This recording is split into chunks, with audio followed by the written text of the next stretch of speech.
ইসলাম এখন পৃথিবীর দ্বিতীয় বৃহত্তম ধর্ম। ক্রমেই বাড়ছে ইসলাম ধর্মের অনুসারী, যার শুরুটা হয়েছিল 1500 বছর আগে সৌদি আরবের মক্কা নগরে। মহানবী হযরত মুহাম্মদ সাল্লাল্লাহু আলাইহি সাল্লামের অনেক স্মৃতি জড়িয়ে আছে মরুদেশের এই শহরকে ঘিরে। কিন্তু ইসলাম ধর্মের সবচেয়ে পবিত্র এই শহর যেন ক্রমে পরিণত হচ্ছে বিলাসী এক নগরে।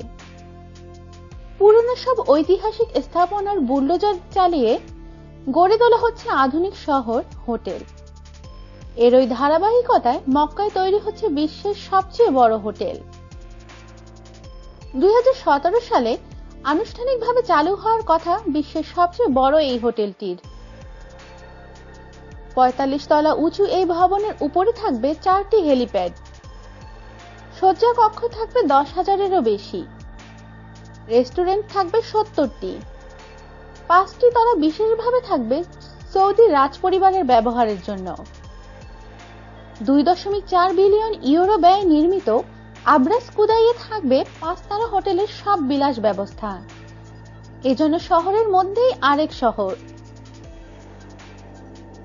মক্কার মানাফি অঞ্চলের যে জায়গায় এই বিলাসবহুল হোটেলটি নির্মিত হচ্ছে, তার মাত্র 1 মাইল দক্ষিণে অবস্থিত ইসলাম ধর্মের সবচেয়ে পবিত্র মসজিদ আল হারাম। আর এই 2000 ফুট উঁচু হোটেলটি গড়ে তোলা হয়েছে এমন এক জায়গায়, যেখানে একসময় ছিল একটা অটোম্যান আমলের দুর্গ। যে পাহাড়ের উপর দুর্গটি বানানো হয়েছিল, সেই পাহাড় সহ দুর্গটি গুড়িয়ে দেওয়া হয়েছে এই হোটেল নির্মাণের জন্য। শুধু এই অটোম্যান আমলের দুর্গই নয়, মহানবী সাল্লাল্লাহু আলাইহি সাল্লামের স্মৃতি বিজড়িত অনেক স্থাপনাই গুড়িয়ে দেওয়া হয়েছে। হযরত মুহাম্মদ সাল্লাল্লাহু আলাইহি সাল্লামের প্রথম স্ত্রী খাদিজা রাদিয়াল্লাহু তাআলা আনহুর আদি বাড়ি ভেঙে বানানো হয়েছে একটি গণশৌচাগার। আবু বকর রাদিয়াল্লাহু তাআলা আনহুর বাড়ির উপর গড়ে উঠেছে হিলটন হোটেল, আর তার নাতির বাড়ি ভেঙে বানানো হয়েছে রাজপ্রাসাদ। ঐতিহাসিক এসব স্থাপনার গুরুত্ব অনেক, কিন্তু সেগুলো ভেঙে ফেলায় মক্কার ঐতিহাসিক চরিত্রটি নষ্ট করে ফেলা হচ্ছে বলে মন্তব্য করেছেন ইসলামিক ঐতিহ্য গবেষণা ফাউন্ডেশনের প্রধান ইরফান আলী আওয়ালি। তিনি বলেছেন, এখন আমরা মক্কার শেষ দিনগুলো দেখছি।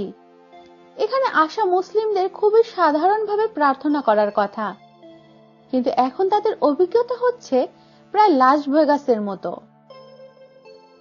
অনেকের সেই রকম জীবনযাপনের সামর্থ্যও থাকে না। পুরনো ঐতিহ্যবাহী স্থাপনা ভেঙে জাঁকজমকপূর্ণ নগর গড়ে তোলায় মক্কার ধর্মীয় ভাবগাম্ভীর্য নষ্ট হচ্ছে বলে অভিযোগ করেন ইরফান। শুধু ধর্ম পালনের জন্যই নন, মক্কায় এখন অনেকেই আসছেন বিবাহ বা বড় কোনো কনফারেন্স আয়োজনের জন্য। পর্যটন থেকে বছরে প্রায় 6 বিলিয়ন ইউরো আয় করে সৌদি আরব। আর ইসলাম ধর্মের জন্মভূমিকে আরো পর্যটন বান্ধব করে তোলার জন্য বানানো হচ্ছে বিলাসবহুল সব স্থাপনা। মক্কা নগরের পশ্চিম প্রান্তে বানানো হচ্ছে 26টি বিলাসবহুল হোটেলের একটা কমপ্লেক্স, যেখানে থাকছে প্রায় 400 দোকান ও 500 রেস্টুরেন্ট।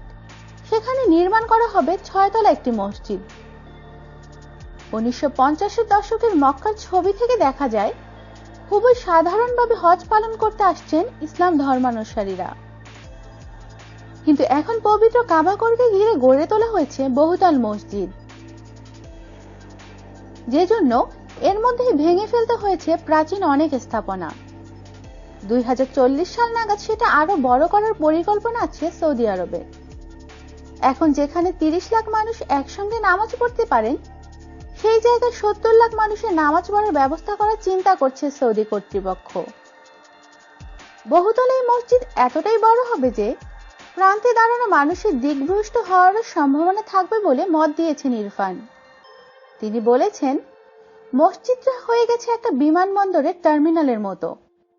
মানুষ ভুল দিকে দাঁড়িয়ে নামাজ পড়ছে, কারণ তারা জানেই না যে মূল মসজিদটা আসলে কোন দিকে।